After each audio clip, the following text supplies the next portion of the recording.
রুকনপুর দাখিল মাদ্রাসায় দ্বিতীয় দিনের বিক্ষোভ কর্মসূচি চলছে।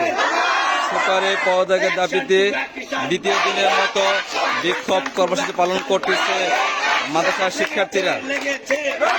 সুপারে পদত্যাগের দাবিতে টানা দ্বিতীয় দিনের আজকে বিক্ষোভ কর্মসূচি পালন করতেছে মাদ্রাসার শিক্ষার্থীরা।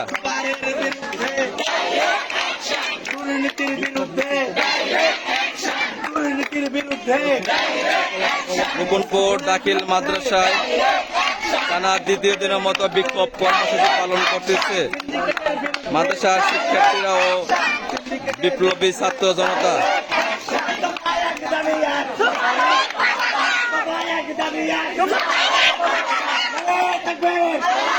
সুপারে পদত্যাগের দাবিতে টানা দ্বিতীয় দিনে বিক্ষোভ কর্মসূচি পালন করতেছে মাদ্রাসার শিক্ষার্থীরা।